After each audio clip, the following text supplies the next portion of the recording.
Welcome to Arabica's On channel. If you want to learn Arabic, speak Arabic, read Arabic, pronounce Arabic, this is the channel for you. Please share to anyone who wants to learn Arabic and benefit from learning Arabic alphabet and Arabic.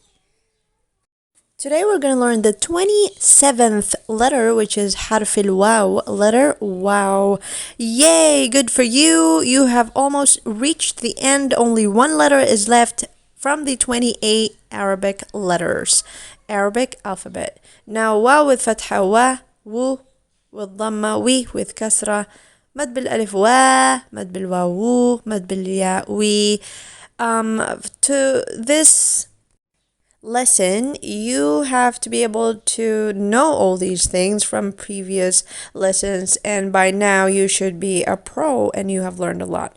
So now let's put حرف الواو into different words and usages, and how to put vowels and read and write and pronounce the Arabic words.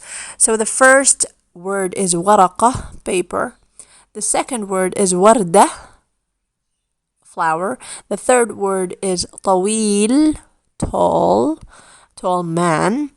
And طويل is for male, and طويلة is for female. So I'm writing the equivalent of the Arabic letters in English.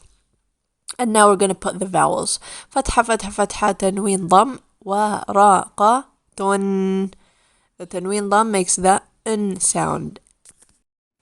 Alright, وردة tin. So I'm using different tanweens so you'll know how to use them and how to write them. So وردة means flower.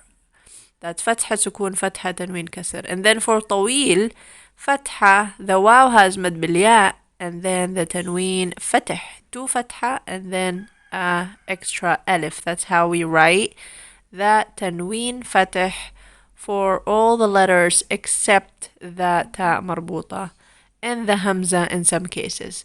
So طويلة, طويلة.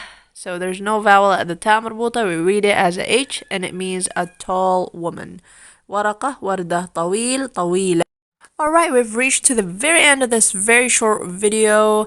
If you want to learn Arabic, read Arabic, write Arabic, pronounce Arabic, for Quran, for career, or for personal reasons, this is a channel to you. For you. Share it to anyone who wants to learn Arabic.